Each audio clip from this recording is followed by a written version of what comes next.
For ultimate team coins, check out GameGoldTrader.com. Their link is in the description below. A very fast and reliable service. And if you use the discount code NEPO at checkout, you get a discount on your coins.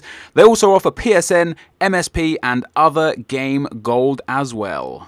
What's up, guys? NepentheZ here, and welcome back to another episode of the best team in FIFA. It's been a few days since we did this before, and we've got an interesting team here. The guy that sent it is called 26 Win on Foothead. This is called the 10k Underdogs team. It's around 10 to 12k, the actual team. I think I paid about 11,000 for it. And he said in his tweet to me, don't exploit pace with this team. You have to play slow with this team. So with that in mind, let's take a look at the team. Bang! There we go. We have got Andy Carroll and Benteke up front. Kevin Morales, Witsel, Fellaini and Pienaar, Baines, Sarko, Koscielny and Walker and Lloris in goal. So what interested me first of all about this team was when I saw Andy Carroll, I was like, yep, trying this team. Definitely trying this team. I've used Andy Carroll a few times before, guys, and I love Andy Carroll in this game because his heading and his finishing is fucking dumb, right? It's dumb. Other than that, Benteke is a strong player. There's a lot of really strong players in this. Witsel only gets 6 chem. He could get up to 8 chem with the manager and the shield bonus, the loyalty bonus. And everyone else gets 9 and will get up to 10 after the 10 games. But with that in mind, guys, this is the team. So I can't wait to go and try this team out. It's going to be an interesting team. Like Pienaar, not got the best pace. He has got good weak foot and skill moves though. Morales does have good pace, but also has good weak foot and skill moves. Walker as well has got a lot of pace. So there is a bit of pace in the team down the right hand side.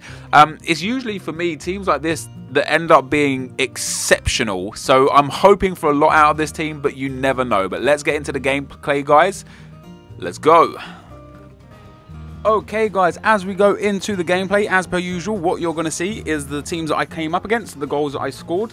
And I'm going to talk to you about how the team played. So as you can see by the screen, 3-star attack, 3-star midfield, 4-star defense, overall rating of 3, 4-4-2-2 is a 5-star. Andy Carroll was the best player at 4-star. And for 10,000 coins, this team is 4-star ratings. This is the most difficult 3-star team I've ever had to give because, right, after 3 games, I thought this team is the shit. Like, I thought this was the best team I've played with for a while. Andy Carroll and Benteke actually scored. Carroll scored 7 and got 3 assists in 5 games. Benteke with 5 goals and 3 assists in 5 games. And they played pretty decent. And you're probably thinking to yourself, hold on. With a 3-star attack and they've scored 12 goals with 6 assists in 5 games, what the fuck? The problem wasn't the fact that they scored goals. You'll see a lot of the goals I score are actually from corners. There's a couple of crosses in there. There's a few bombs from Carroll. Like he has scored a few nice goals. Pienaar scored 2 really nice goals as well. But most of the goals that I score are really, really messy. And that's the problem here. The problem is that when I came up against a good player, because I won the first 2 games, I got 2 rage quits at 2-0. I won the 3rd game 5-0. I then lost 4-3 and 8-4.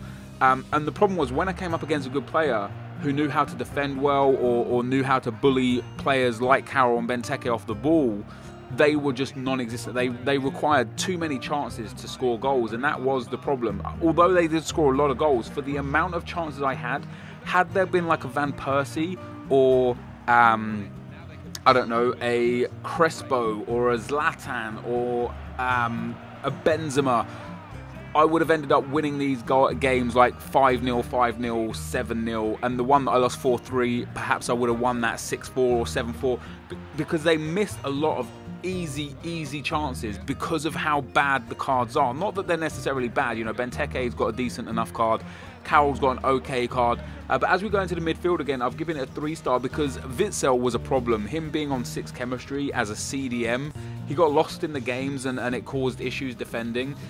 Morales and Pienaar were actually pretty decent. I found Pienaar to be the best midfielder of the 4, and Fellaini, although he scored I think a goal from a corner and generally had an okay 5 games, he just wasn't as good as his card suggests he should be. For an 81 rated, he has got incredible stats, you know, like minimum 70 in every attribute. His defending and heading is really high, but unfortunately he just wasn't good. And you see, like, some of the goals I scored here are nice, but some of them, you know, crosses, corners, kickoff glitches, it's a bit like I only managed to score this many goals with this team because I had to abuse the game so badly just to be able to score goals. Now, whilst I do like the old, you know, the cross and the kickoff glitch, I also like to play as much nice football as possible and only resort to using those things when I need them. But with this team, you need them all the time because the team has nothing by way of skill. Morales and Pina are the only players with 4-star skill moves, which just really limited me on my abilities up front. You know, Carroll I think only has 2-star skill moves. Let me just check that actually. Yeah, so he has 2-star skill moves.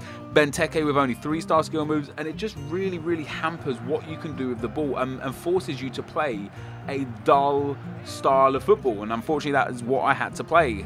So whilst I did think this team was good to start with, that was simply because I was against really bad people, and I won 3 of the 5 games.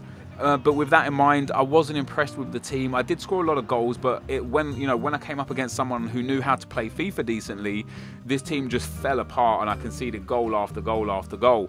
It was a decent team though. I want to thank 26 Win for sending it in. I can imagine if you're the kind of person that doesn't care about tricks and skills and just wants to win, this will actually be a really decent team for you, because if you play to the full sweat potential, you could be looking at massive wins here. You know, Carroll's 88 heading, Benteke's 83 heading. It's no joke, you know, it really is no joke. You can do whatever the hell you want with those strikers.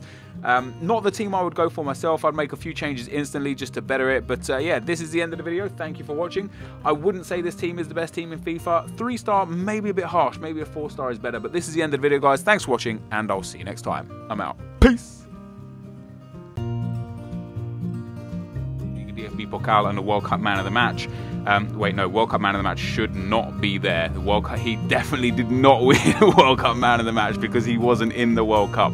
So ignore that World Cup Man of the Match. I guess that was just an oversight from me when editing this clip together. So yeah, all